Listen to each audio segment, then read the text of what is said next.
Okay, students, screen is visible now. Is it? Can you able to see the screen? Please post the message. Yes, sir. Okay. Pragati, okay. So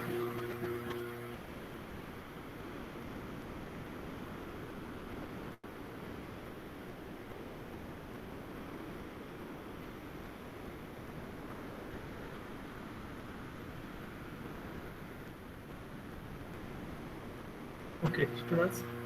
So in this lecture, we will discuss about the microcontroller lab.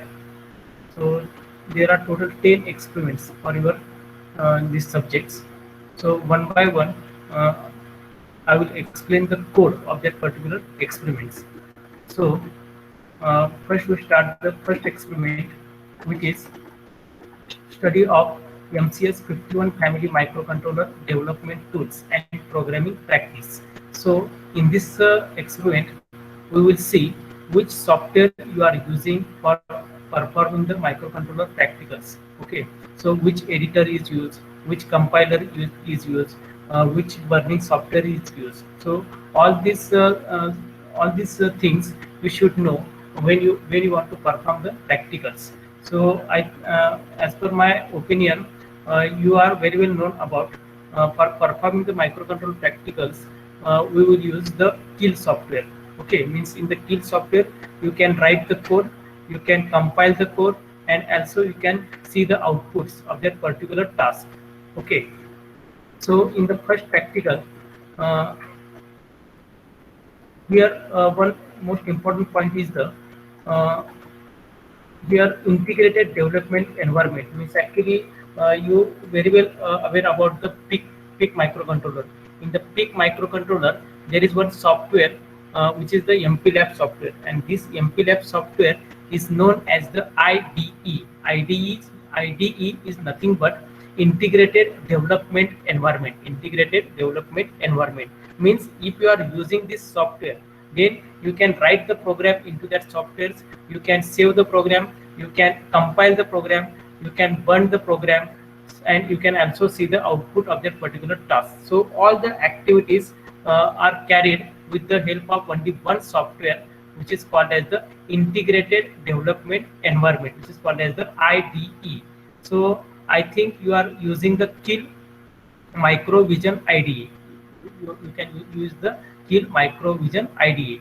So at the time of oral, there is one question for you: which software you are using for performing the microcontroller practicals. So your answer, it may be kill software or write software or top view software. So I think you are using the kill software. You are using the kill software, and kill software it is known as the IDE. So IDE is nothing but integrated development environment. So by using this software, you can write the code, you can compile the code, and you can execute the code. You can execute the code. That's why it is known as the IDE. Okay. So, uh, but this is the just 2 seconds. Okay. This is the first code of your uh, first experiment. So in this experiment, we have to perform the block transfer. You have to perform the block transfers. Means here you transfer the data from one memory location to another memory locations. Students, can you hear me properly? Students, please. Yes, sir. Okay, आवाज येते माझा व्यवस्थित? Sir आवाज येतोय पण clear नाहीये. आता काय करा, तुमचा जो सेलफोन आहे तर तुम्ही कशाचा यूज करत असाल त्याचा व्हॉल्यूम फक्त थोडा कमी करा, म्हणजे तो खरखरचा जो आवाज आहे तो जरा कमी येईल. ओके सर्वांनी सर. सर्वांनी तो आवाज कमी करा. हा, ठीक आहे. तर this is the first code of your first experiment. Okay, so in this experiment we have to see how to transfer the. Hello sir. हा बोल. सर रिक्वेस्ट ऍक्सेप्ट करा ना. Just 1 minute. तर कोण असतील त्यांनी लवकरात लवकर जॉईन व्हा म्हणून सांगा.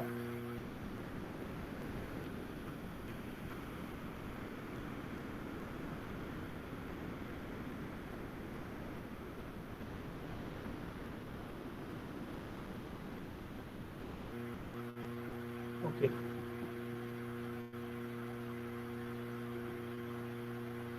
Okay, this is the first practical. Okay, so in this practical, you have to perform the memory transfer, or you have to perform the block transfer.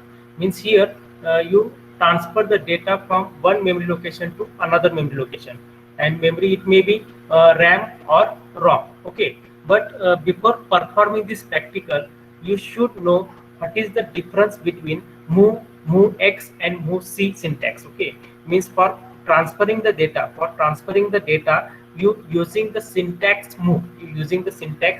So there are the three syntax you are using for transferring the data from one memory location to another memory location. First syntax is the move. So by using move syntax, you can transfer the data from internal ROM और special function registers. म्हणजे ह्या ठिकाणी हा point सर्वांनी लक्षात घ्या की memory to memory transfer करत असताना त्यामध्ये तीन इन्स्ट्रक्शन आपण यूज करतो. पहिली इन्स्ट्रक्शन असते move, second move C, and third instruction is the move x.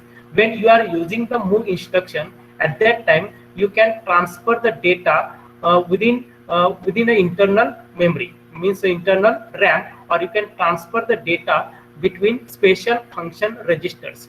म्हणजे मूव ही इन्स्ट्रक्शन आपण कधी यूज करणार आहोत की ज्यावेळी आपल्याला डेटा हा इंटरनल रॅम मधला ट्रान्सफर करायचा असेल, किंवा तुम्हाला माहित आहे स्पेशल फंक्शन रजिस्टर्स असतात, ॲक्युम्युलेटर असेल, बी रजिस्टर असेल, प्रोग्राम काउंटर्स असतील, अशा किंवा पोर्टवरचा डेटा असेल, असा जर डेटा तुम्हाला ट्रान्सफर करायचा असेल तर तुम्हाला कोणता सिंटॅक्स यूज करावा लागेल? मूव हा सिंटॅक्स त्या ठिकाणी तुम्हाला यूज करावा लागेल. हा पहिला पॉईंट लक्षात घ्या. Second syntax is the move x.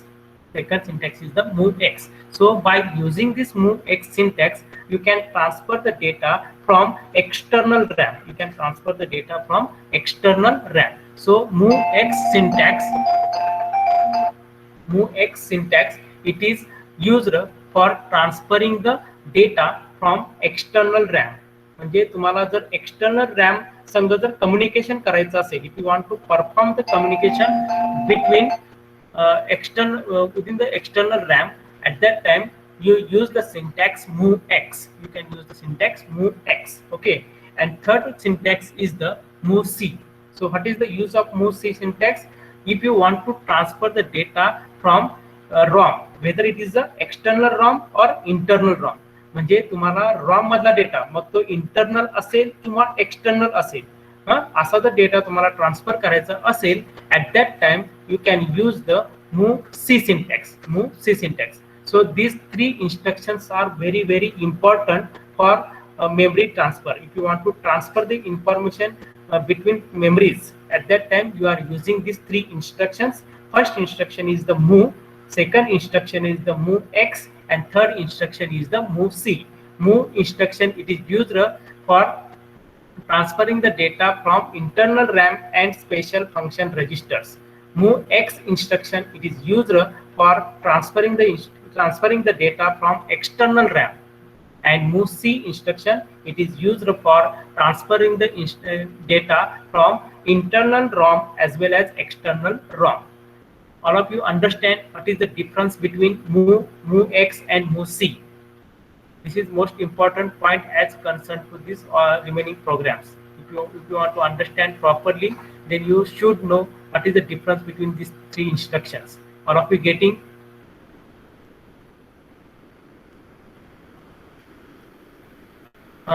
Please send the post. Please send the comments in the comment box if you understand properly or not. If you don't understand, then put the comment, sir, please repeat. I want feedback from your side. Move X आणि move C याच्यातला difference सर्वांना समजलेला आहे का? I got the response from Pragati. There are total 21 students. Okay, okay, good.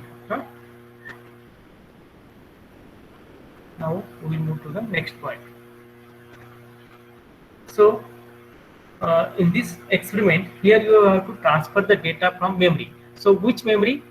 internal memory. Means here you transfer the data from internal RAM. Here you transfer the data from internal RAM, and here you observe the code. Here you observe the program. So in this program, you observe that there is only one instruction is used, which is the move instruction is used, because I already told you, when you want to transfer data within memory or internal memory, at that time you can use the instruction move. Okay, so what is the aim of this program? Here, this is the aim: move the block. Okay, move the block of 10 bytes of data from internal memory 30H to internal memory 40H. म्हणजे ह्या ठिकाणी आपल्याला काय करायचं आहे की total 10 values तुमच्याकडे एक इंटरनल रॅम अवेलेबल आहे, तर त्या इंटरनल रॅम मध्ये एखादी पर्टिक्युलर लोकेशन आहे, ही लोकेशन पासून 10 डेटा असतील, ते 10 डेटा तुम्हाला कुठे करायचे, दुसऱ्या ब्लॉकला ट्रान्सफर करायचे. म्हणजे आता ह्या ठिकाणी काय म्हणले त्यांनी 30H ही एक मेमरी लोकेशन आहे रॅमची, तर तिथून पुढचे 10 म्हणजे 30 to 39 ह्या मेमरी लोकेशनवर जो काही डेटा असेल तो आपल्याला कुठे ट्रान्सफर करायचा आहे, 40 to 49 ह्या लोकेशनला काय करायचं, मला ट्रान्सफर करायचे. म्हणजे आपण ह्या ठिकाणी काय करतो, एक ब्लॉक ट्रान्सफर करतो, याला काय म्हणतो आपण, ब्लॉक. म्हणजे ह्या एक्सपेरिमेंटला आपण टायटल काय देणार आहोत, block transfer, to transfer the block, to transfer the block. म्हणजे आपण ह्या ठिकाणी 30H ह्या मेमरी लोकेशन, हा जो तुमचा ब्लॉक आहे 30H हा जो ब्लॉक आहे तो कुठे ट्रान्सफर करता, तुम्हाला 40H ला तुम्हाला ट्रान्सफर करायचे. ओके, तर हे कसं परफॉर्म करणार ते तुमचा कोड ह्या ठिकाणी त्यांनी दिलेला आहे. ठीक आहे, आता हा कोड समजून घ्या सर्वांनी. तर ह्या ठिकाणी स्टार्ट आणि तर पुढे कोलन आहे, म्हणजे हे तुमचं लेबल आहे. ठीक आहे, आणि इन्स्ट्रक्शन काय आहे, move R5, #10, move R5, #10. Okay, त्याच्या 10च्या पुढे H दिलेलं नाहीये, लक्षात घ्या. जर ह्या 10च्या पुढे H असतं तर it is indicated as the this is the hexadecimal value, but here it doesn't write the H after the 10. Okay, so it is treated as a decimal value. It is treated as a decimal value, and you very well aware about what is the difference between decimal value and hexadecimal value. For hexadecimal value, after 9 there is no 10. Okay, after 9 there is a capital A, B, C, D, E, F, and then 10 will be come. Okay, so one point is very important. When H is not indicating after the value, then this value it is treated as a decimal value. This value it is treated as a decimal value, and here you want to transfer 10 values. That's why here we take counter 10, and for that purpose you are using the register R5. So this R5 it is known as the counter. R5 is known as the counter, means here counter value is the 10. Counter value is the 10, and which addressing mode is referring here, immediate addressing mode, because here hash is present before the 10. Okay, so what is the meaning of this instruction? Here value 10, which is the decimal value, this 10 decimal value, it is directly transferred to the register R5. Directly transferred to the register R5. म्हणजे आपण 10 ही value R5 मध्ये transfer करतोय. आपल्याला माहिती आहे आपल्याला 10 value copy करायचे, त्यामुळे आपण काउंटर किती घेतलेला आहे, 10, आणि ते काउंटर जो आहे तो कोणत्या रजिस्टर मध्ये स्टोअर केलेला आहे, रजिस्टर R5 त्या रजिस्टर मध्ये आपण स्टोअर केलेला आहे. इथं कमेंट्स मध्ये टाकलेलं आहे बघा, R5 is used as a counter and it is loaded with the 10, and in brackets written as a small d. D is nothing but decimal value. Okay, so this is your first instruction, which is used to initialize the counter, Okay, now second instruction, move to the second instruction, which is move R0, #30H. Move R0, #30H. So here you initialize the starting memory location. Okay, means here first memory location which is pointed by register R0, so which value pointed, 30H, this is the pointed value. Okay, so in register R0 you put the value of 30H. Okay, so this is the source pointer, you very well know about what is the meaning of the source and what is the meaning of destination. Source is nothing but your input, and destination it is nothing but your output. Okay, so which is your input, 30H, this is your memory location, internal RAM memory location, this is your input. Okay, so this 30H value it is stored into the register R0. So here we initialize the source pointer. We initialize the source pointer with the help of register R0. Okay. Now move to the third instruction. What is the third instruction? Move R1 comma hash 0E0H. Move R1 comma hash 0E0H. Here most important point is noted here. After hash, here you put the value 0. After hash, here you put the value 0 before writing the E. Before writing the E. So this is a compulsory. Okay, means there is one rule for immediate addressing mode. After hash, there should be the value. There should not be the character. There should not be the character. So after hash, value.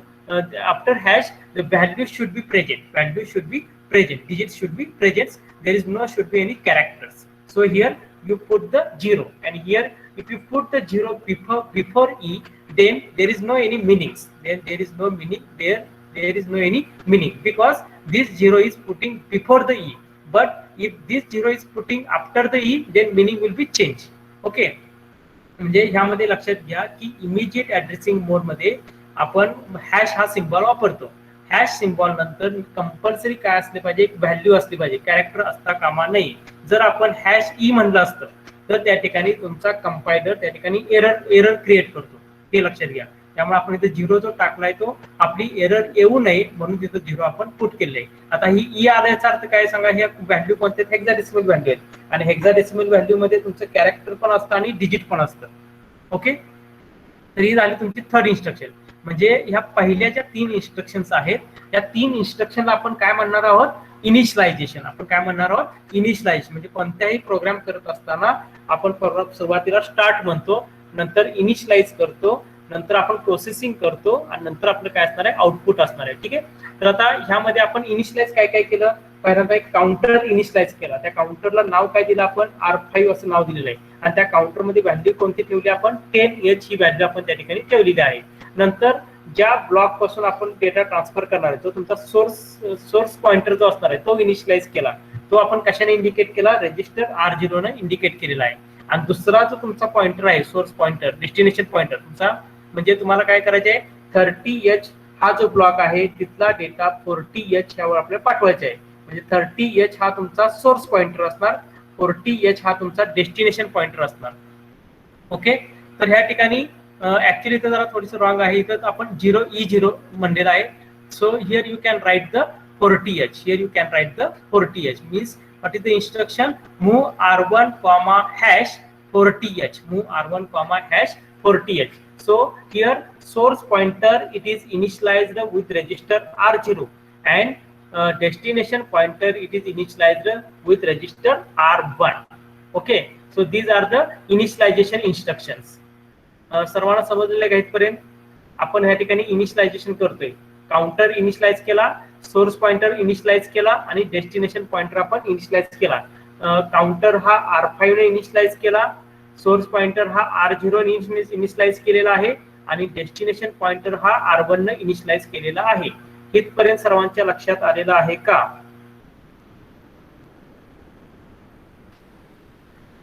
Please post the message or put the comment in comment box. Do you understand properly or not? Okay.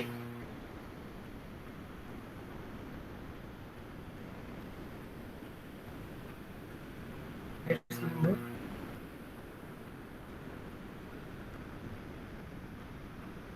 कोणी मित्र जर join करण्याची असेल तर मला interrupt करा. मी त्याला admit करून घेईन. ठीक आहे.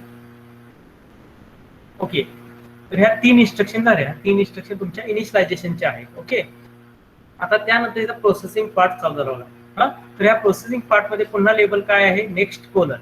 आता ह्यामध्ये मूव A, @R0 अशी इन्स्ट्रक्शन आहे. Move A, @R0. म्हणजे आता ह्यामध्ये एक पॉइंट लक्षात ठेवायचा की you cannot transfer data between memory to memory directly. बरोबर. म्हणजे आपण डायरेक्टली एका मेमरीचा डेटा दुसऱ्या मेमरीला आपण डायरेक्टली मूव्ह करू शकत नाही. हा सर्वात इम्पॉर्टंट पॉइंट आहे. At the time of oral there is one question for you, can you transfer data directly from memory to memory. So your answer it should be no. Okay. So here means actually here what we do here you transfer the data from memory 30H to 40H. So here the direct memory transfer is required, but you cannot transfer data directly from one memory location to another memory location. Okay. So here accumulator comes in between these two memory locations. So what is the meaning of this instruction? Move a comma at the rate r0. Move a comma at the rate r0. So what is the meaning of this instruction? Here you transfer the data from internal RAM. Here you transfer the data from internal RAM, which is pointed by register r0 into accumulator. म्हणजे ही तुम्हाला instruction जर तुम्हाला कोणी विचारली तर तुम्हाला हे तिथे एक्सप्लेन करता आलं पाहिजे की बाबा ह्या इंस्ट्रक्शनचं मिनिंग काय आहे. Move A comma at the rate r0. तर याचं मिनिंग काय आहे? ऍट द रेट आला याचा अर्थ आपण काय करतोय, एखादी मेमरी लोकेशन आहे त्या मेमरी लोकेशनला कुठल्या तरी एका रजिस्टरनं पॉइंट केलेला आहे. ओके. तर ह्या ठिकाणी आपण काय म्हणणार, here you transfer the data from internal RAM. Here you transfer the data from internal RAM whose pointed by register r0, whose pointed by register r0 into accumulator. म्हणजे आता इथं ह्या इंस्ट्रक्शनचं आउटपुट काय सांगतो तुम्हाला. इथं r0 आपण कशाला पॉइंट केलेला आहे, 30H ह्या ऍड्रेसने, बरोबर. म्हणजे 30H ही जी काय मेमरी लोकेशन आहे या मेमरी लोकेशनवर जो काय डेटा असेल तो डेटा कशामध्ये ट्रान्सफर होईल, accumulator मध्ये ट्रान्सफर होईल. accumulator मध्ये ट्रान्सफर होईल. म्हणजे 30H ह्या मेमरी लोकेशनचा डेटा तुमचा कुठे येणार आहे, accumulator मध्ये येणार आहे.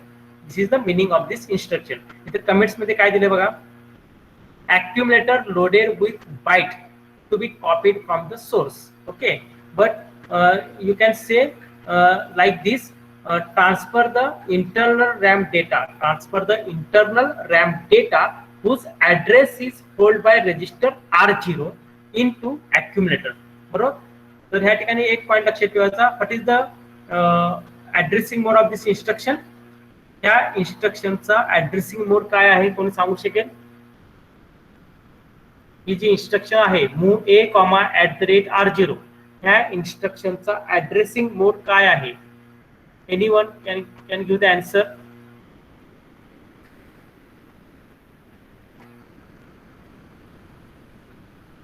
You can put the comments. Which addressing mode is used for this instruction?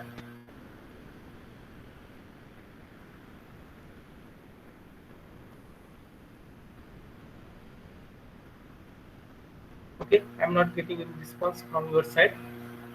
Okay. So for this instruction, indirect addressing mode is preferred. Okay, indirect addressing mode is preferred. And for indirect addressing mode, you are using only two registers. One is the r0 and second is the r1. Okay, r0 and r1 registers are used for performing the operations for internal RAM. So there is no any register for memory transfer without except the r0 and r1. Means you cannot use the register r2 for memory transfer. You cannot use the register r3 for memory transfer, or you cannot use register r7. Means there are the 8 registers, which is the r0 to r7, which is the r0 to r7. So from r0 to r7, you just only using two registers. One is the r0 and second is the r1. And remaining registers you cannot use the for memory transfer. You cannot use the for memory transfer. And this addressing mode, it is known as the indirect addressing mode. Okay. So what is the output of this first instruction? The data which is stored at memory location 30H. Suppose you assume that the data is 100. Okay, so 100 data it is stored at the memory location 30H. This data is transferred to the accumulator. म्हणजे आता आपलं काय झालं सांगा, जी internal RAM आहे त्या internal RAM मध्ये जी तुमची मेमरी लोकेशन कोणती सांगितली त्यांनी 30H ही एक मेमरी लोकेशन आहे. त्या मेमरी लोकेशनचं नाव आहे. तर त्या मेमरी लोकेशनवर जो काही डेटा आहे तो आता आपण कुठे घेतलेला आहे, accumulator मध्ये घेतलेला आहे. आता नेक्स्ट इन्स्ट्रक्शन काय सांगते बघा, move at the rate r1, a. Move at the rate r1, a. आता ह्या इन्स्ट्रक्शनचं मिनिंग काय, आता accumulator मध्ये काय झालेलं आहे, 30H वरचा डेटा आलेला आहे. तो 30H चा डेटा आता आपण कुठे पाठवणार आहोत, ऍट द रेट r1 ला पाठवणार आहे. कुठे पाठवणार आहे, ऍट द रेट r1 ला आपण त्या ठिकाणी पाठवणार आहोत. याचा अर्थ काय सांगा, जो तुमचा अॅक्युम्युलेटर मध्ये मगाशी 100 हा डेटा आला होता, तो आता कुठे जाईल, कुठल्या मेमरी लोकेशनला जाईल, 40 त्या मेमरी लोकेशनला तुमचा डेटा त्या ठिकाणी मूव्ह होणार आहे. ओके, म्हणजे आपण असं या ठिकाणी असं लिहू शकणार नाही की मूव्ह @r1 @r0 असं आपण लिहू शकणार नाही, कारण की you cannot allowed to transfer data directly from one memory location to another memory location. So here actually accumulator comes in picture for this operation. Means first you transfer the data from one memory location to accumulator, and then accumulator transfer the data from accumulator to that particular what you expected register. Means what is the expected memory location, you can transfer that particular location. म्हणजे आपण या ठिकाणी अॅक्युम्युलेटर मध्ये घेतोय आणि एका memory location data दुसऱ्या memory लोकेशनला आपण ट्रान्सफर करतोय. म्हणजे आता ह्या ठिकाणी काय झालं सांगा, 30H ह्या मेमरी लोकेशनचा डेटा 40H ह्या मेमरी लोकेशनवर आता गेलेला आहे. म्हणजे एक ऑपरेशन परफॉर्म झालं, म्हणजे एक व्हॅल्यू ह्या ठिकाणी ट्रान्सफर झाली. तर अशा किती व्हॅल्यू आपल्याला ट्रान्सफर करायचे आहेत, टोटल 10 व्हॅल्यू ट्रान्सफर करायचे, बरोबर. काउंटर किती आपला 10. तर आता या ठिकाणी आता पुढची व्हॅल्यू आपल्याला ट्रान्सफर करायची, म्हणजे कुठली सांगा, 31 ह्या मेमरी लोकेशनचा डेटा 41 ह्या मेमरी लोकेशनवर आपल्याला ट्रान्सफर करायचा आहे. त्यासाठी आपण पहिल्यांदा काय केलं, INC R0 म्हणलं आणि INC R1 म्हणलं. म्हणजे R0 एकने इन्क्रीमेंट होईल, it becomes 31H and R1 is also increasing by 41H. Okay, R1 it becomes 41H and R0 it becomes 31H. Okay, next this instruction is very important, DJNZR5 next. Okay, so what is the meaning of this instruction? Anyone can you give the answer of this instruction? What is the purpose of this instruction, or how many functions are performed by using this instruction DJNZ? Anyone? You can put the comments regarding to this question, or you can unmute from your side and give the answer. Anyone?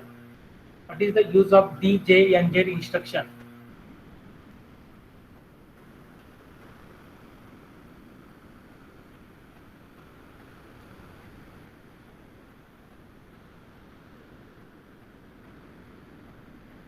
Okay, I will explain. So DJNZ instruction performs three functions. First, it decrements the specified register. It decrements the specified D for decrement. It decrements the specified register. Which register is specified? R5 is specified. Okay, and what is the value for R5? Which is 10. Okay, what is the value for R5? 10. So first you decrement the specified register by 1. So R5 it becomes 9. R5 it becomes 9. Okay, this is the first function of this instruction.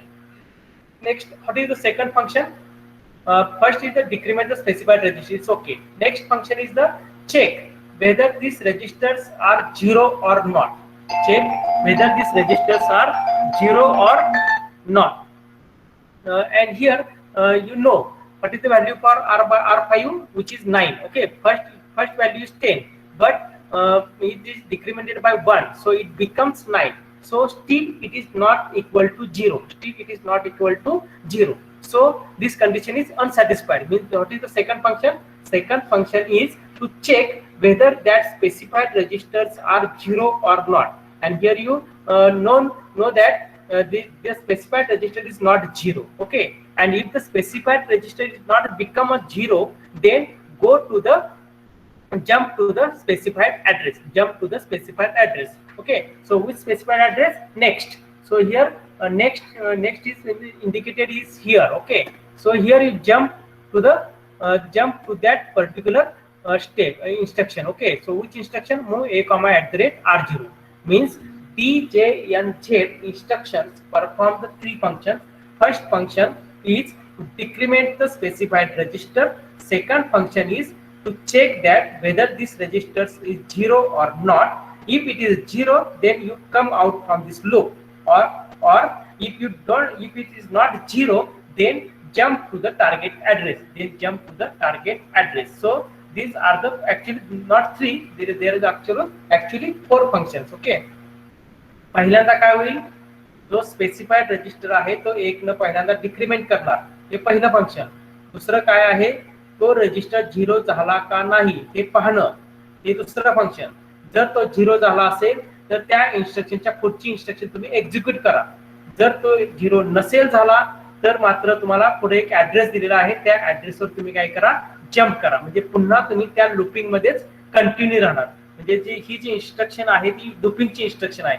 म्हणजे एखादं task जर तुम्हाला मोर than 1 times करायचं असेल, if you want to perform task more than 1 times, at that time you use the looping instruction. So DJNJ, this is the looping instruction. Okay, so जर तो register जर 0 नसेल तर तुम्ही त्याच लूप मध्ये कंटिन्युअसली राहणार.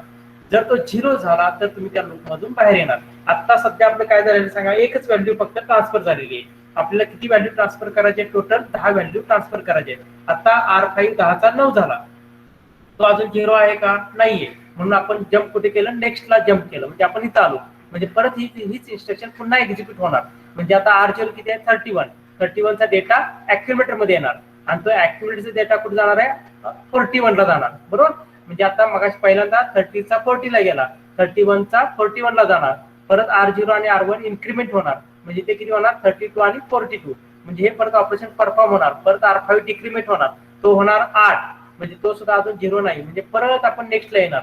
हे असं कुठपर्यंत होणार सांगा, जोपर्यंत 10 व्हॅल्यू तिथं ट्रान्सफर होत नाही तोपर्यंत. आणि ज्यावेळी तुमचा R5 हा 0 होईल त्यावेळी तुम्ही त्या लूप मधून काय पडणार आहात, बाहेर पडणार आहात. सर्वांच्या हा प्रोग्राम लक्षात आला का? ठीक आहे. या प्रोग्राम मध्ये आपण काय करतोय, टोटल 10 व्हॅल्यू एका मेमरी लोकेशन कडून दुसऱ्या मेमरी लोकेशनला आपण ट्रान्सफर करतोय. आणि ही खाली जी इन्स्ट्रक्शन आहे NOP is nothing but no operation.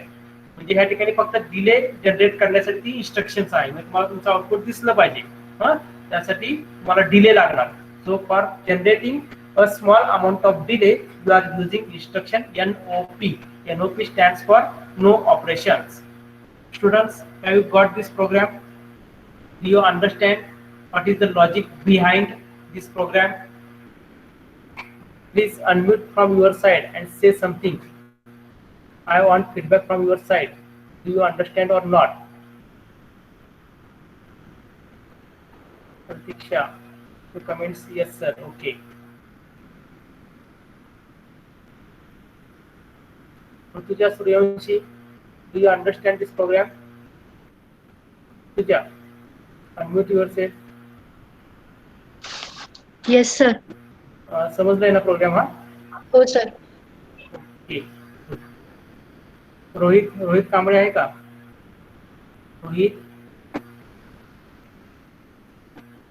Rohit unmute from your side.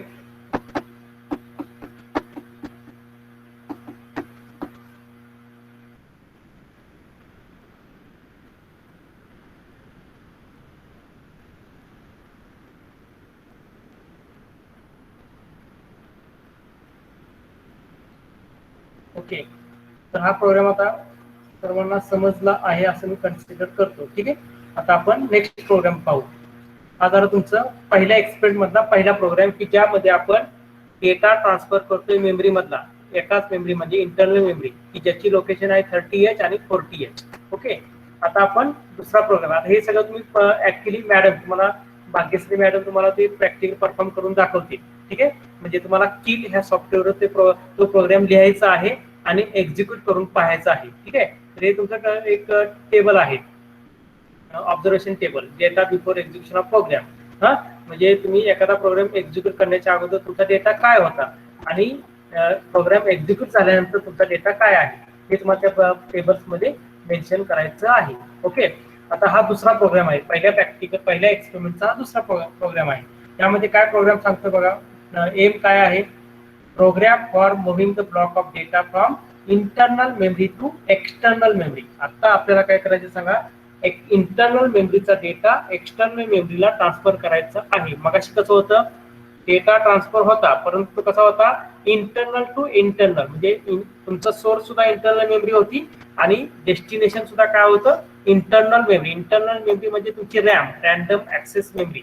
आता या ठिकाणी आपल्याला काय करायचंय, एक्सटर्नल म्हणजे इंटरनल मेमरीचा डेटा एक्सटर्नल मेमरी मध्ये काय करायचं, ट्रान्सफर करायचं. म्हणजे रॅम जी असते ती लक्षात घ्या, रॅमचे दोन टाईप, एक इंटरनल रॅम आणि एक्सटर्नल रॅम. तसंच तुमचा रॉमचं पण इंटरनल रॅम आणि इंटरनल रॉम आणि एक्सटर्नल रॉम. आता आपल्याला काय करायचं आहे, एक्सटर्नल रॅम मध्ये डेटा ट्रान्सफर करायचा आहे. तर हा प्रोग्राम बघून घ्या, सिंपल आहे. मगाशी आपण फक्त मूव्ह सिंटॅक्स पाहत होता, आता तुम्हाला मूव्ह एक्स सिंटॅक्स दिसतो बघा. मूव्ह एक्स हा जो सिंटॅक्स पहिला तुम्हाला पॉइंटर दिसत असेल ना, हा सिंटॅक्स काय सांगते, मूव्ह एक्स. तर आता यामध्ये चेक करा, इथं काय केले, आता स्टार्ट म्हणजे R3 हा काय झाला सांगा, काउंटर झाला. याचा अर्थ आपण या ठिकाणी 3 व्हॅल्यूज आपण काय करतोय, ट्रान्सफर करतोय. आता ऍक्च्युली तर त्यांनी एक्झॅक्ट सांगितलेलं आहे की move the block of 10H bytes of data from internal memory 30H to external memory 2100H. म्हणजे इंटरनल मेमरी जी आहे त्याचा मेमरी ऍड्रेस आहे 30H आणि एक्सटर्नल मेमरी आहे त्याचा मेमरी ऍड्रेस आहे 2100. तर इंटरनल मेमरीचा डेटा आपल्याला एक्सटर्नल मेमरीला पाठवायचा आहे. ओके, तर या ठिकाणी मगाच्या सारखंच इन्स्ट्रक्शन आहे. इथं R3 मगाशी R5 काउंटर होता, आता काउंटर काय घेतलेला आहे, R3 ने घेतलेला आहे. ठीक आहे, म्हणजे काउंटरची व्हॅल्यू किती आहे, 10. सोर्स पॉइंटर काय आहे, 30 आणि डेस्टिनेशन पॉइंटर काय आहे, 2100. हा तुमचा डेस्टिनेशन पॉइंटर आहे. परंतु डेस्टिनेशन पॉइंटर जो आहे तो कशाने इंडिकेट केलेला आहे, DPTR ने केलेला आहे. DPTR is nothing but data pointer and which is the 16-bit register. Data pointer is the 16-bit register and R0 it is the 8-bit register, because if you use the 8-bit microcontroller, in-bit RAM is the 4 kilobyte. Okay, so address is the 8-bit, म्हणजे source pointer address is the 8-bit, but destination pointer address it may be 8-bit or 16-bit. So size of the destination pointer it should be larger than the source pointer. That's why here you are using the 16-bit register. You are using the 16-bit register. So which 16-bit register you are using? First is the program counter and second is the data pointer. Okay, but in program counter you only store the memory address. You can't store the data into the program counter. But if you are using the data pointer, so in that way you can store the data as well as address in the data pointer. This is the advantage of the DPTR as concerned to the program counter.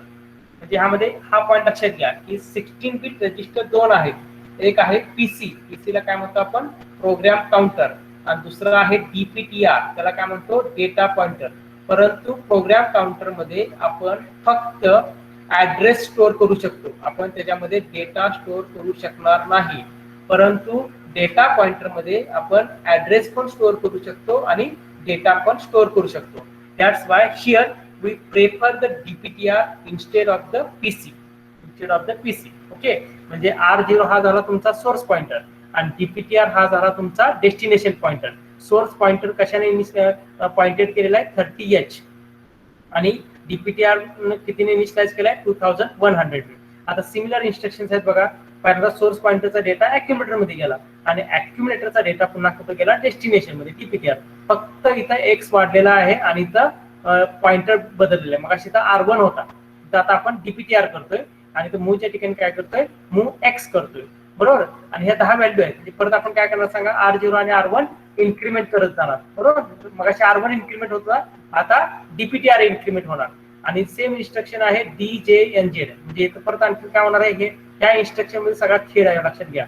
म्हणजे इथं काय करतोय, तो R3 decrement करतोय, 0 आहे का पाहतोय, 0 नसेल तर टार्गेट तुमचा टार्गेट ऍड्रेस जम्प करतोय. तीच प्रोसेस पुन्हा पुन्हा रिपीट करतोय, कधी कुठपर्यंत, जोपर्यंत R3 0 होत नाही तोपर्यंत, म्हणजे 10 व्हॅल्यू तो ट्रान्सफर करत नाही तोपर्यंत. 10 व्हॅल्यू ट्रान्सफर झाल्या की तो त्या लूप मधून बाहेर येणार. आणि आपण NOP म्हणजे काय, नो ऑपरेशन, आणि ते शॉर्ट जम्प स्टार्ट, म्हणजे हे शॉर्ट जम्प आहे, म्हणजे हाच प्रोग्राम कंटिन्युअसली रन होईल. ठीक आहे, आणि शेवटी काय, एंड आहे. म्हणजे ह्या प्रोग्राम मध्ये चेंज कुठं आहे, फक्त DPTR आणि R3 याच्यामध्येच फक्त चेंज आहे. समजलं का सर्वांना, बाकी सर्व सेम आहे. आता हा झाला तुमचा तिसरा प्रोग्राम. हा सेकंड प्रोग्राम समजला का सर्वांना, how to transfer data from internal RAM to external RAM. Please post the message. Do you understand?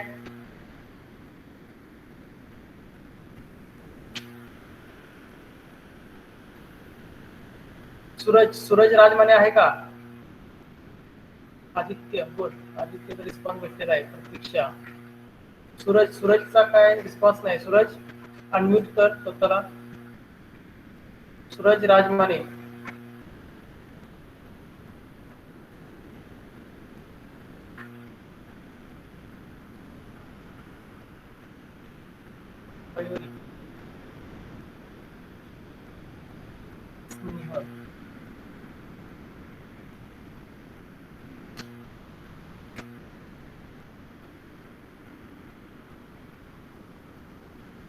Recording चालू आहे लेक्चरचं.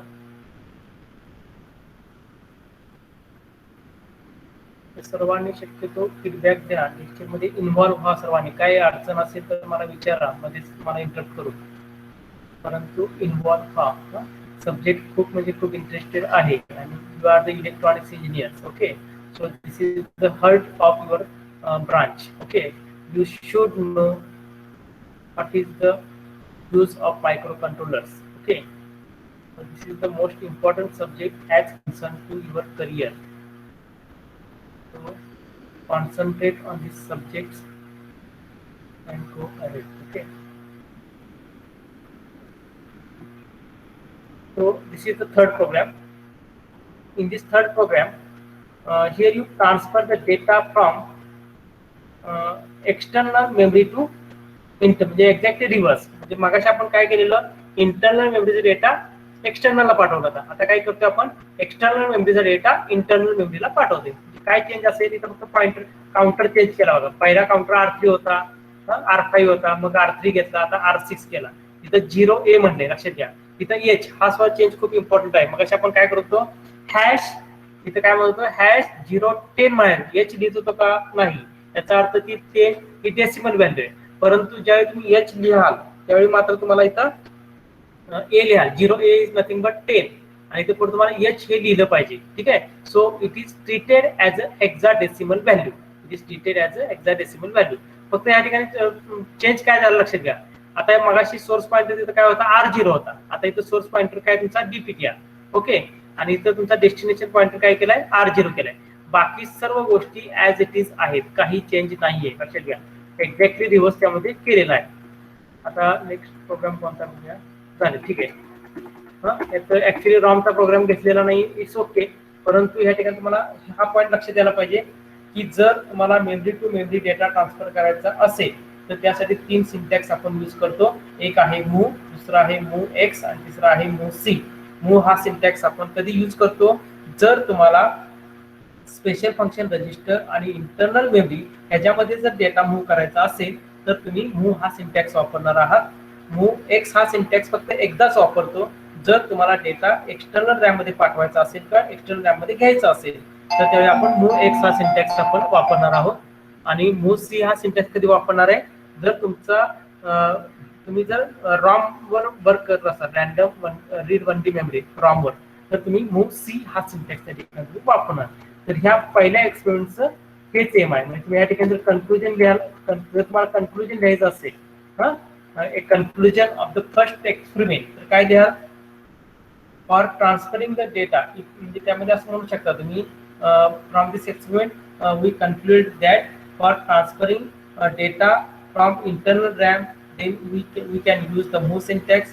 For transferring the data from external RAM, then you can use the instruction move x. And if you want to transfer the data from ROM, whether it's the internal or external, then you can use the syntax move c. एवढं जर त्या ठिकाणी conclusion मध्ये लिहिलं तर तुमचं त्यात पहिल्या एक्सपेरिमेंटचं कन्क्लुजन येईल. ओके, पहिलं एक्सपेरिमेंट सर्वांना समजलेलं आहे का? मॅडम तुम्हाला नंतर हे सांगतील how to use the Keil software. त्या किल सॉफ्टवेअरचा प्रोग्राम लिहायचा आणि एक्झिक्यूट करून पाहायचा. मी तुम्हाला या ठिकाणी कोडिंग एक्सप्लेन करतोय. ठीक आहे,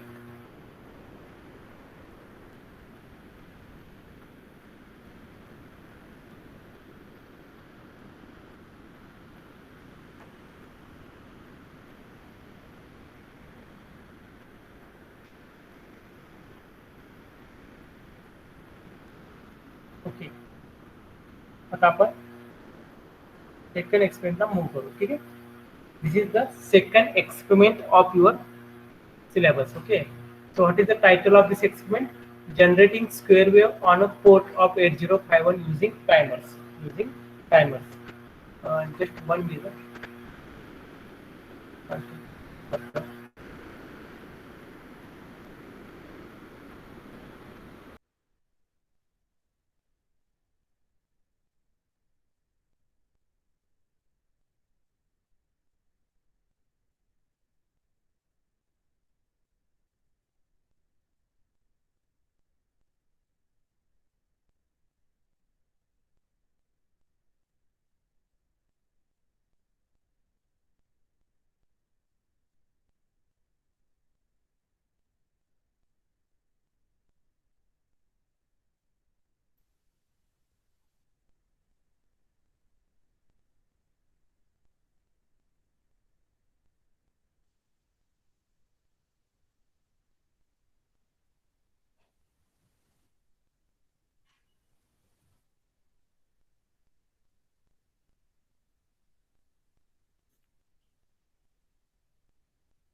Okay, students.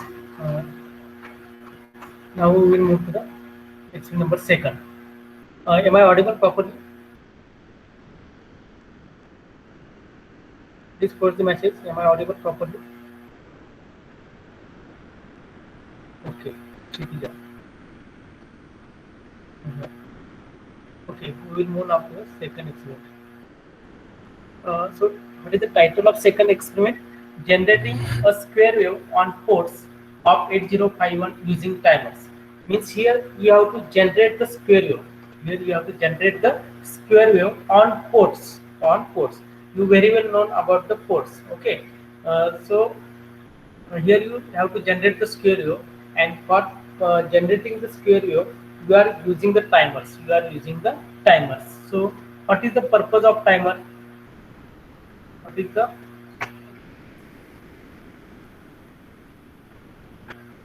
hello?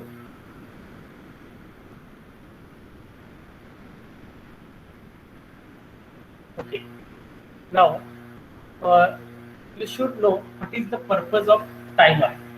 Anyone can give the answer. What is the timer, or what is the main purpose of timers in microcontroller?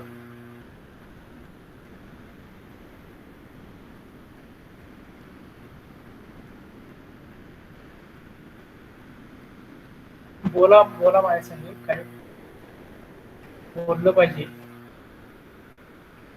Ganesh Ganesh सांगू शकतो का टायमर म्हणजे काय असतं? गणेश गायकवाड,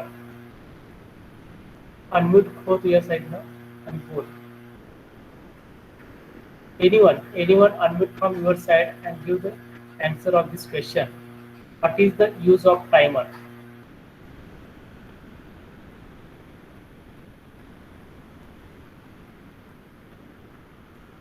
हॅलो. हा गणेश, सांग गणेश काय असतं timer? To measure time generating delays साठी वापरतो आपण. मेजर काय म्हणता? To measure time generating delays. Good, very good answer. So, answer in like this. Timer it is used for generating the delay. For generating the delay means for generating the specific amount of delay. म्हणजे तुम्हाला जर कोणी विचारलं what is mean by timer किंवा टायमरचा purpose काय, तर तुमचा answer specific पाहिजे त्या ठिकाणी. Timer is used for generating specific amount of delay. म्हणजे डिले जनरेट करण्यासाठी आपण काय यूज करतो? टायमर यूज करतो. डिले जनरेट करण्यासाठी आपण काय यूज करतो? टायमर यूज करतो. तर आता आपल्याला ह्या ठिकाणी काय करायचे? स्क्वेअर वेव्ह जनरेट करायचे. काय जनरेट करायचे? Square wave. कुठे जनरेट करणार आहोत आपण? पोर्टवर. आता आपल्याला माहिती आहे की स्क्वेअर वेव्ह जनरेट करायचं म्हणजे कसं असतं, त्यामध्ये एक ऑन टाइम असतो आणि दुसरा ऑफ टाइम असतो. ठीक आहे. तर तुमची ड्युटी सायकल जर 50% असेल, 50% ड्युटी सायकल याचा अर्थ काय आहे की तुमचा ऑन टाइम हा 50% आणि ऑफ टाइम हा तुमचा 50% डिवाइड बाय 2 असतो. ठीक आहे. तर तो ऑन टाइम किती वेळापर्यंत राहिला पाहिजे किंवा ऑफ टाइम किती वेळापर्यंत राहिला पाहिजे हे कोण करणार आहे, ते टायमर करणार. लक्षात घ्या, तो डिले जनरेट करतोय किंवा 4 सेकंदासाठी ऑन टाइम, 4 सेकंदासाठी ऑफ टाइम. ओके, मग ह्या ठिकाणी आपण जिथे स्क्वेअर वेव्ह जनरेट करणार आहोत, ती स्क्वेअर वेव्ह जनरेट करण्यासाठी आपण काय यूज करणार आहोत, टायमर यूज करणार आहे. म्हणजे आपण डिलेचा प्रोग्राम त्या ठिकाणी यूज करणार आहोत. ओके, तर आपण डायरेक्टली तो प्रोग्राम त्या ठिकाणी पाहू. एकदम सिंपल प्रोग्राम आहे. ते आता थेरी जे आहे ते तुम्ही वाचल्यानंतर तुमच्या ते लक्षात येईल.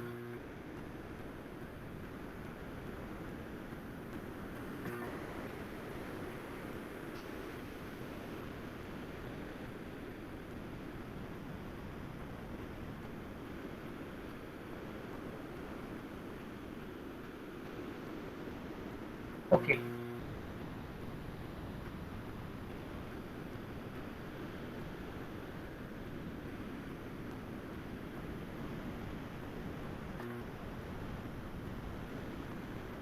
हे जे लॅब मॅन्युअल आहे ते सरांनी क्लासरूम वर तुमच्या टाकले. क्लासरूम सरांनी जी क्रिएट केली आहे त्या क्लासरूम वर हे लॅब मॅन्युअल आहे. सर्वांनी ते लॅब मॅन्युअल रेफर करा.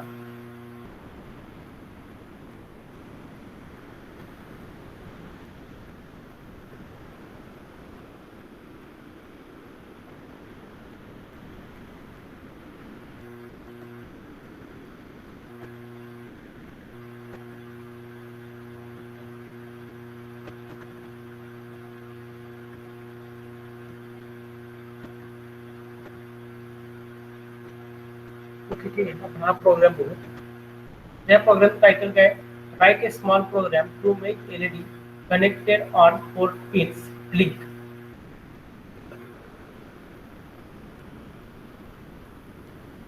ओके, तर हा प्रोग्राम पहा. तर ORG म्हणजे, आता हे तुम्हाला ओरला हे विचारतात, ORG म्हणजे काय. ORG म्हणजे काय, ह्याला म्हणतात असेंबलर डिरेक्टिव्ह म्हणतात. Assembler directive. It indicates the starting address. It indicates the starting address. तर तुमचा स्टार्टिंग ऍड्रेस काय प्रोग्रामिंग मध्ये 000 आहे. म्हणजे एक लक्षात घ्या की तुम्हाला तुमचा प्रोग्राम करण्यासाठी जी काही मेमरी दिलेली असते त्या मेमरीचा तुम्ही स्टार्टिंग ऍड्रेसला डिसाईड करू शकता की बाबा मला माझा प्रोग्राम 2000 PH ह्या मेमरी लोकेशनच्या पुढे लिहायचा असेल तर आपण त्या ठिकाणी काय करणार, ORG 0x2000 असं आपण त्या ठिकाणी म्हणणार आहोत. तर या ठिकाणी ORG हा काय आहे, असेंबलर डिरेक्टिव्ह आहे की जो काय इंडिकेट करतो, it indicates the starting address of your program. Okay, तर ह्यामध्ये काय म्हणले बघा, पहिली दुसरी इन्स्ट्रक्शन काय, move A comma hash 0x00 0x00. म्हणजे आता आपण ऍक्टिव्हेटर मध्ये काय केलेलं आहे, 0 व्हॅल्यू पुट केलेली आहे. ऍक्टिव्हेटर व्हॅल्यू कोणती आहे, 0. x is indicated as a hexadecimal value. लक्षात घ्या, जर 0च्या पुढे x दिला असेल तर ह्याचा अर्थ काय असतो की त्याच्या पुढची व्हॅल्यू ही हेक्साडेसिमल व्हॅल्यू असते. जर ह्या 0च्या पुढे b दिला तर याचा अर्थ काय की त्याच्या पुढची जी व्हॅल्यू आहे ती बायनरी व्हॅल्यू आहे. जर या 0च्या पुढे d व्हॅल्यू दिली तर ती व्हॅल्यू तुमची डेसिमल आहे आणि o असेल तर ती व्हॅल्यू तुमची कुठली ऑक्टल आहे. ठीक आहे, तर आता इथे x आहे याचा अर्थ याची पुढची व्हॅल्यू कोणती आहे, तुमची हेक्साडेसिमल आहे. ओके, नंतर त्यांनी काय केलंय की a वरचा जो काही व्हॅल्यू आहे, a मध्ये आपण व्हॅल्यू काय ठेवली, 00 ठेवली. ती व्हॅल्यू आपण कुठे पाठवतोय, P1 ला पाठवतोय. P1 हा काय, हॅलो सर आवाज येत नाहीये. सर्वांना तसा प्रॉब्लेम येतोय का, प्लीज खरखरतोय. नाही खरखर येणारच आहे. सध्या लॅपटॉपला माझ्या प्रॉब्लेम आहे. नाही सर, तुमचा आवाज खरखरतोय. माझा आवाज खरखरतोय. सगळ्यांना असा येतो का problem, please comments. You are audible means properly or not, please post the message.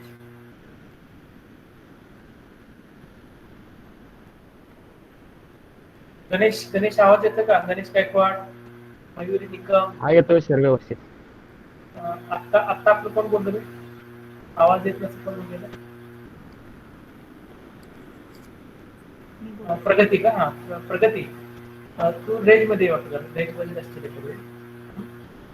Check कर, हा रेंज चेक कर. बाकीचे नाही का, मयुरी येते का आवाज व्यवस्थित, मयुरी निकम. हो सर.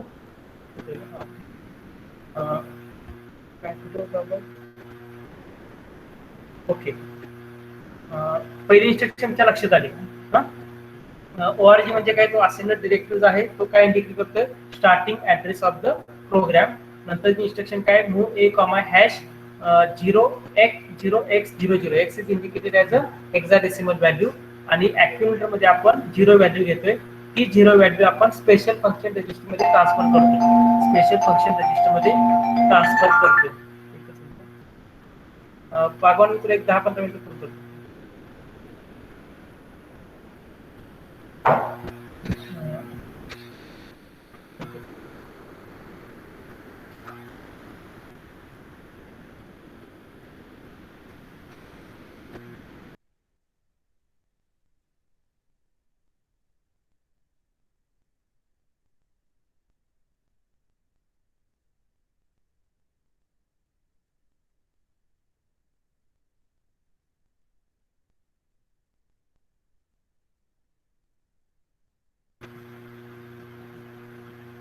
ओके स्टुडंट्स, तर आता ह्यामध्ये ही इन्स्ट्रक्शन सर्वात महत्वाची आहे, सर्वांनी लक्ष द्या. ऍक्युम्युलेटर मध्ये जी काय व्हॅल्यू आहे ती व्हॅल्यू आपण स्पेशल फंक्शन रजिस्टर मध्ये पास करतो. स्पेशल फंक्शन रजिस्टर कोणता आहे तुमचा? P1. P1 म्हणजे काय? पोर्ट 1. आपल्याला माहिती आहे की टोटल 4 पोर्ट्स आहेत 8051 ला, P0, P1, P2 आणि P3. ओके, तर आता आपण काय करतोय, ऍक्युम्युलेटरचा डेटा हा P1 ला टाकतोय. P1 हा स्पेशल फंक्शन रजिस्टर आहे, लक्षात घ्या, पोर्ट आहे. हा, तर त्यामध्ये तो डेटा आपण काय करतोय,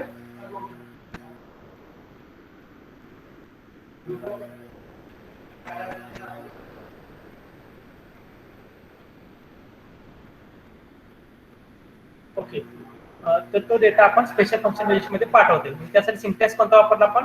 मूव्ह हा सिंटॅक्स वापरला. हे तुम्हाला मी आधीच सांगितलेलं आहे की if you want to transfer data from special function register or internal RAM, at that time you prefer the syntax move. Okay, so here 00 value is transferred onto the port P1. Okay, next on port P2 you also transfer same value onto the port P2, and port P3 you also transfer the value 00. Means here you transfer 00 value onto the ports P1, P2 and P3. Here you transfer the value 00h onto the port P1, P2 and P3. Okay, and after that you add the delays. You add the delays, and then you use the instruction CPLA. You use the instruction CPLA. CPLA is nothing but complement. CPL is nothing but complement. Means here complement the values of A. So first, what is the value of A? For 00, 8 times. This is the 0x, means this 0. Observe carefully. This 0. Okay, single 0 is nothing but 40. Okay, and this 0 is nothing but again 40. Means here 8 times 0. 8 times 0. Okay, so here these ports are the 8 bits. These ports are the 8 bits. Means 8 lines are available onto the port P1. 8 lines are available onto the port 2. So on these 8 lines you put the value 0. Means all ports lines are, it becomes 0. Means P1 is on the P1 you send the 8 times 0. Onto the P2 you send the 8 times 0. Onto the port P3 you send the 8 times 0. So here delay is called, and here CPLA. CPLA is nothing but you complement the value of accumulator. So it becomes 0 to 1, means 8 times 1. 8 times 1. So 8 times 1 you can write as a F. You can write as a F. F is indicated as a 4 times 1.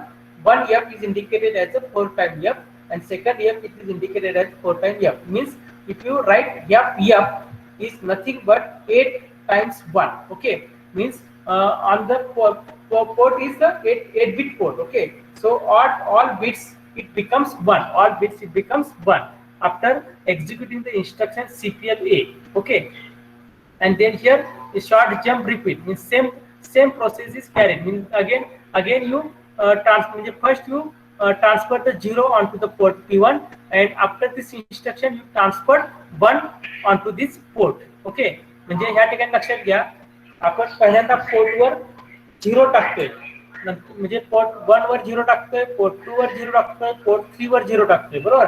आणि तो delay call करतो. Delay समजा consider करा एक 5 सेकंदाचा असेल, तर 5 सेकंदासाठी तो 0 तसाच राहणार. 5 सेकंदासाठी तो 0 तसाच राहणार. एक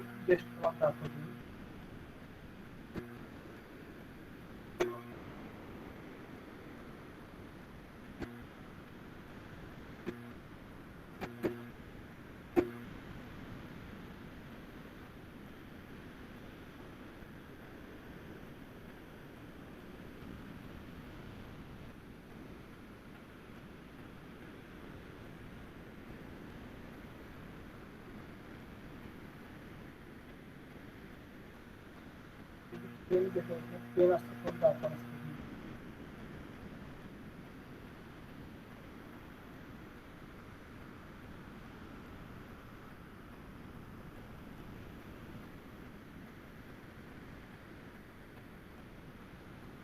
okay okay.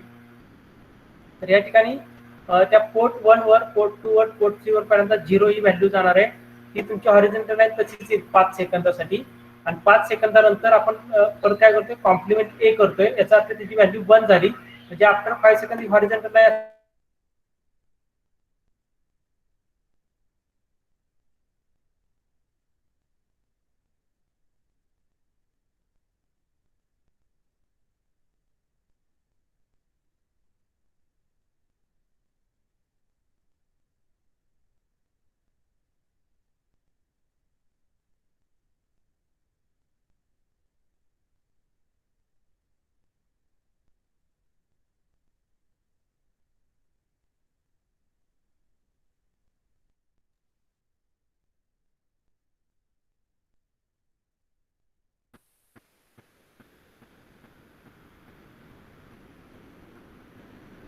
Okay students, am I Audible?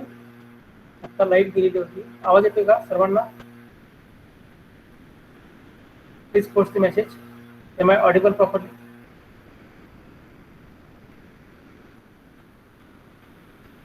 Okay okay okay. आता लाईट्स गेलेली होती. तर ह्यामध्ये आपण काय पाहिलं की पहिल्यांदा पोर्टवर 0 ही व्हॅल्यू देतोय, नंतर डिले कॉल करतोय. डिले असं कन्सिडर करा की तो 5 सेकंदाचा आहे.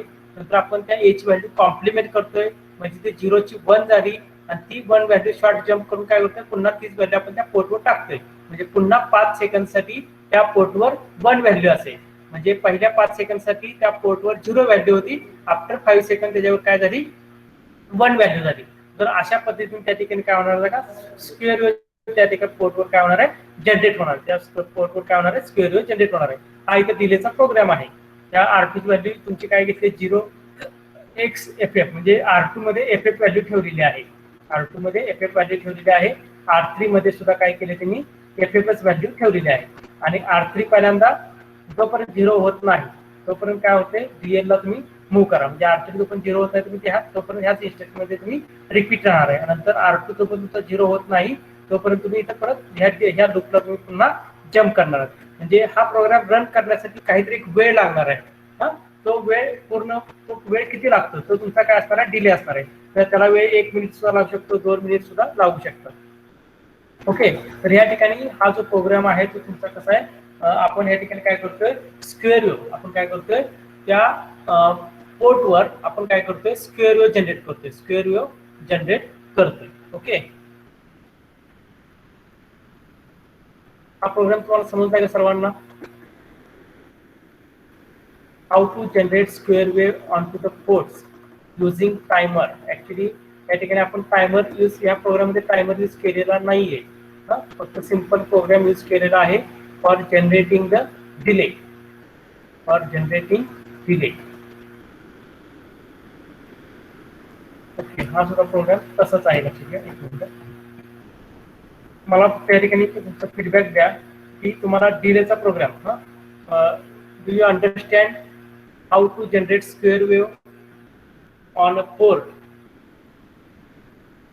पोर्टवर स्क्वेअर वेव्ह कशी जनरेट केली हे तुम्हाला समजलेलं आहे का? फक्त काय केलंय, त्या पोर्टवर पहिल्यांदा 0 पाठवला, नंतर एक डिले कॉल केला, नंतर त्याच पोर्टवर पुन्हा 1 पाठवला. एकदम एवढं सिंपल आहे. हे समजलेलं आहे का तुम्हाला? फक्त ह्यामध्ये आपण ऍक्च्युअली टायमर यूज केलेला नाहीये. म्हणजे without using timer here you generate the square wave on a port.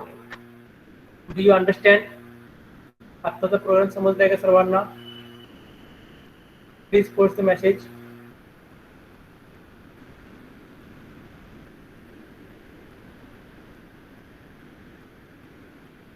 Prashant Jadhav, unmute yourself. Yes sir. हा, आताचा जो स्क्वेअर जनरेशनचा प्रोग्राम आहे तर तुला समजलं का? हा सर. ओके, चालेल.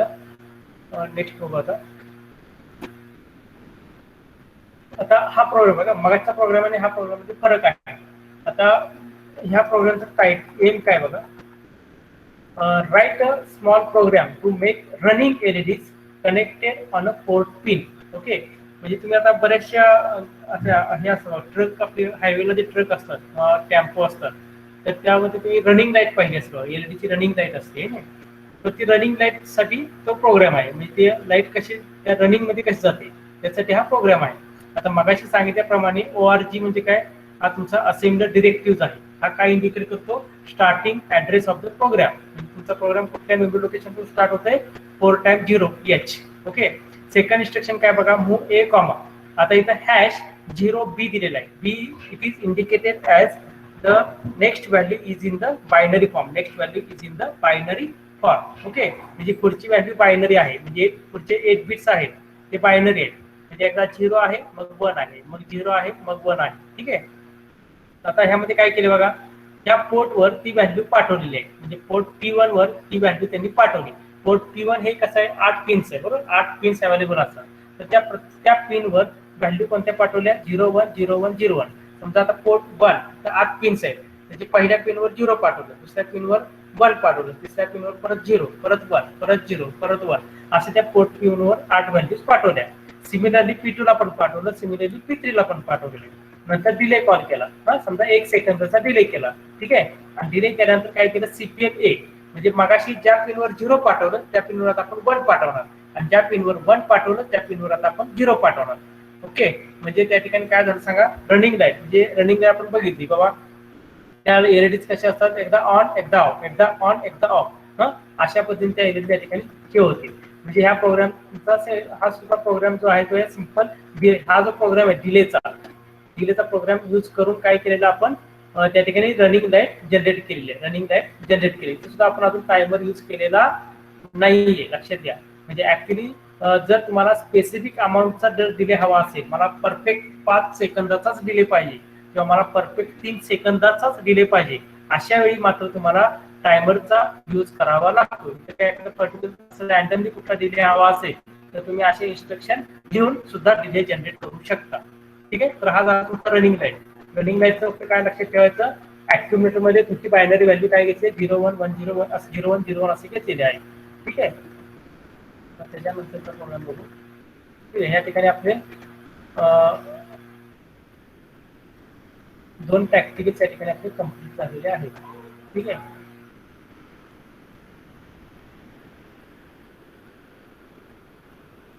आता एक टायमरचा तुम्हाला सांगतो आणि मग आपण थांबू. ठीक आहे. तर आता या ठिकाणी थर्ड एक्सपेरिमेंट जो आहे तो काय, write small program to make a single LED to run on a LED connected on a port पिक्स. म्हणजे तुम्हाला एक सिंगल एलईडी एखाद्या पोर्टवर कनेक्ट केलेला आहे आणि तो तुम्हाला एलईडी ऑन ऑफ करायचा आहे, त्यासाठी हा प्रोग्राम आहे. ठीक आहे. तर या ठिकाणी प्रॉब्लेम स्टेटमेंट 2 दिले बघा. इथं जी स्क्वेअर जनरेट होणार ती ड्युटी सायकल 50% आहे, म्हणजे ऑन टाइम आणि ऑफ टाइम तुमचा सेम असला पाहिजे. ठीक आहे. आपण डायरेक्ट प्रोग्राम बघू. मग सांगितल्याप्रमाणे ORG 00 starting address, short jump start.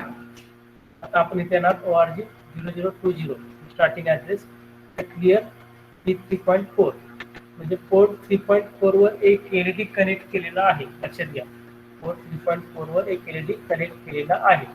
आता म्हणजे प्रोग्राम तुमचा इथे स्टार्ट झाला. म्हणजे आता आपण एक आपल्याला हार्डवेअर नाहीये, म्हणजे आता ऍक्च्युअली आपण कसं करतोय, व्हर्च्युअली सगळं पाहतोय. ठीक आहे. आता तुम्ही असं ऍज्युम करा, तुमच्याकडे एक एलईडी आहे, तो एलईडी कुठे कनेक्ट केलेला आहे, पोर्ट 3 ला केलेला आहे. पोर्ट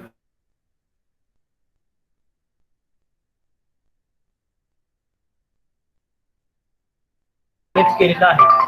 ठीक आहे. तर ह्यामध्ये मी आता टायमरचा प्रोग्राम यूज केलेला आहे. आता तुम्ही टायमरचा प्रोग्रामिंग पाहिला असेल. टायमरच्या प्रोग्रामिंग मध्ये पहिली इन्स्ट्रक्शन काय असते, टीमॉड. म्हणजे first you initialise the TMOD register. First you initialise the TMOD register म्हणजे टायमर मोड रजिस्टर. इथं 10 ही व्हॅल्यू आपण टाकलेली आहे. तुम्हाला आता ते मोड्स तुम्ही पाहिले असेल, मोड 0, मोड 1, मोड 2 आणि मोड 3. मोड 0 असतो तो 13 बिट टायमर असतो. ठीक आहे.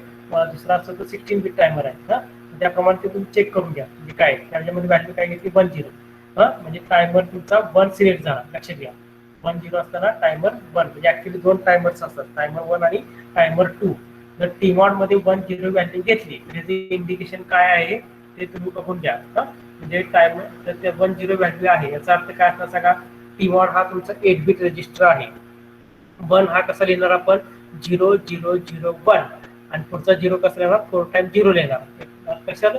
आणि टीमॉडचा लोअर निबल जे असतं ते टायमर 0 साठी असतं आणि अप्पर निबल असतं ते टायमर 1 साठी असतं. ठीक आहे, म्हणजे या ठिकाणी दोन टायमर आहेत, टायमर 0 आणि टायमर 1.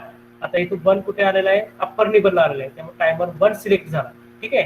हा, आणि यामध्ये तुमचा मोड जो आहे तो आता या ठिकाणी जर तुम्ही बघितले तर TH1 आणि TL1 यामध्ये आपण इनिशियल व्हॅल्यू स्टोअर करतो. TH1 मध्ये काय करतो इनिशियल व्हॅल्यू स्टोअर करतो. हा, म्हणजे आपल्याला काउंटिंग कुठून स्टार्ट करायचं. समजा 16 बिट टायमर आहे, जर आपण काउंटिंग 00 पासून स्टार्ट केलं आणि तो एंड कुठे होणार आहे सांगा 15 ला एंड होणार 0 to 15. ओके, जर तुम्हाला काउंटिंग समजा तुम्ही 8 पासून स्टार्ट केलं 8 9 10 तर तुमचा डिले कसा होणार आहे स्मॉल होणार आहे. समजा तुम्ही काउंटिंग E पासून स्टार्ट केलं तर तुमचा डिले हा एकदमच स्मॉल होणार आहे. म्हणजे जास्तीत जास्त डिले हा तुम्हाला कधी भेटेल जर तुमची इनिशियल काउंट ही 4 टाइम 0 असेल तर.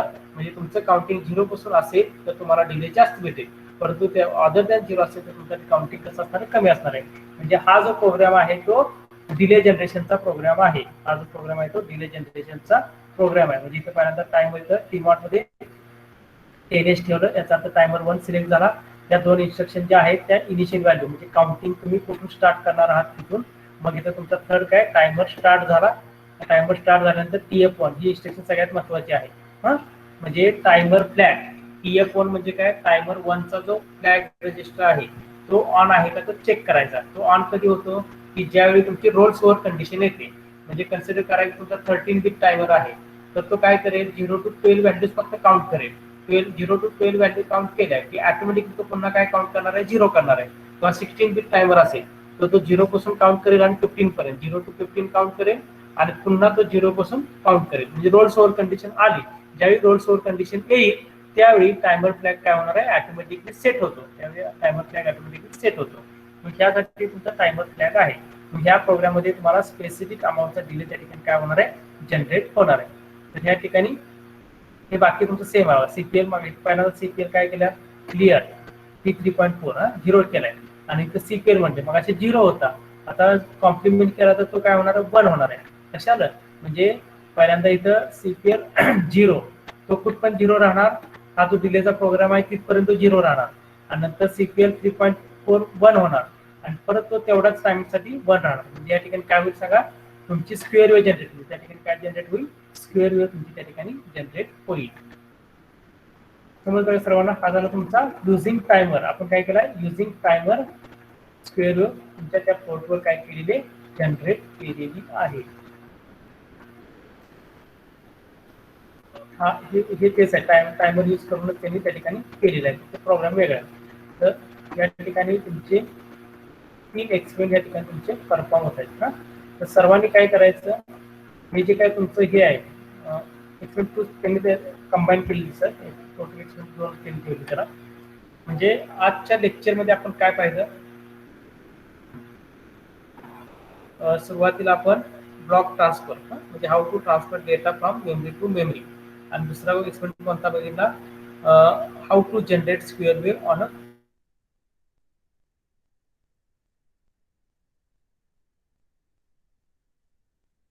टाइमर और ऍट विदाउट टाइमर. तर आजच्या लेक्चरमध्ये दोन तुम्हाला कोड सर्वांना समजलेले आहेत का प्लीज अनम्यूट आणि क्वेश्चन काय असेल तर मला विचारा. Do you have any queries regarding to today's lecture. मराठीत विचारलं तरी चालेल असं काही नाही. तुम्हाला काही शंका असेल तर विचारा. आज आपण 2 एक्सपेरिमेंट कंप्लीट केलेले आहेत म्हणजे कोड.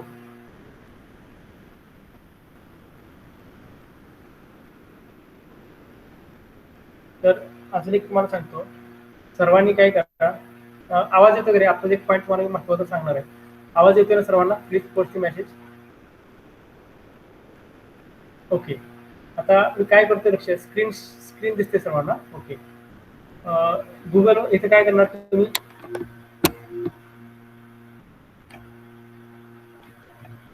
तिथं vlab.co.in असं द्यायचं. काय द्यायचं तुम्ही गुगल म्हणजे आपला ऍड्रेस बार आहे जे सर्च इंजिन आहे समजा क्रोम असेल किंवा तुमचं काय मोझेला असेल तर तर ते ओपन करा आणि तिथं काय लिहायचं vlab.co.in काय लिहिणार vlab.co.in ओके असं तुम्ही त्या ठिकाणी लिहिणार. कुठेतरी एका तुमच्या नोटबुक असेल तर ते लिहून लिहा सर्वांनी. ॲड्रेस हा महत्वाचा आहे vlab.co.in लिहिले का सर्वांनी. तर तुम्ही एंटर म्हणा vlab.co.in म्हणले की एंटर दाबायचं.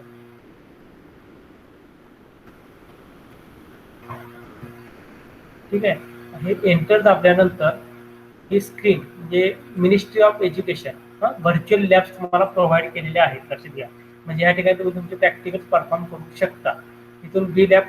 इथं गेला की जरा स्क्रोल करा, खाली जावा. खाली गेल्यानंतर आपली ब्रांच कोणती आहे इलेक्ट्रॉनिक्स अँड कम्युनिकेशन. इथे क्लिक करा इलेक्ट्रॉनिक्स अँड कम्युनिकेशन.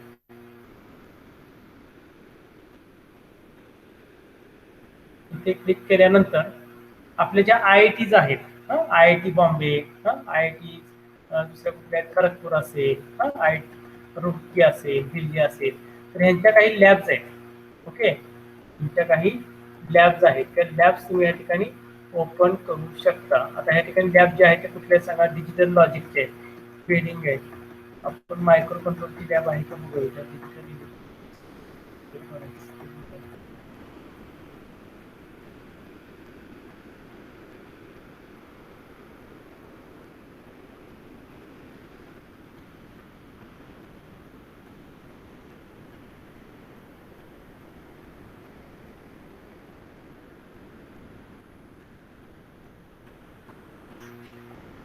समजा एक तुम्हाला एक्झाम्पल समजा डिजिटल इलेक्ट्रॉनिक्स लॅब असेल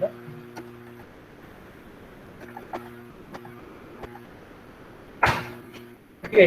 हा जो पॉईंट आहे मी तुम्हाला नंतर सांगतो. त्या अशा लॅब्स आहेत सर्व तुम्हाला प्रॅक्टिस परफॉर्म करू शकता तुम्ही. आपण नंतरच पाहू. ठीक आहे. आजच्या लेक्चरमध्ये काय कोणाला शंका असेल तर विचारा, नाहीतर आपण थांबवू मग. Shall I stop? If you have any queries, please ask. Suraj Rajmane left.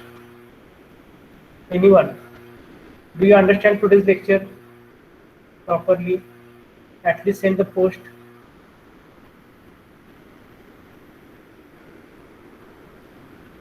Rutuja Suryavanshi. Okay.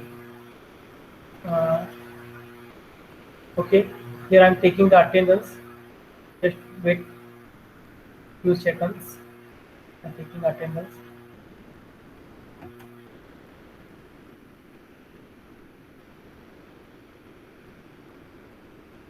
Okay, students. Now you can do this meeting. Okay, and thank you for attending this lecture. Okay, now you can do this meeting.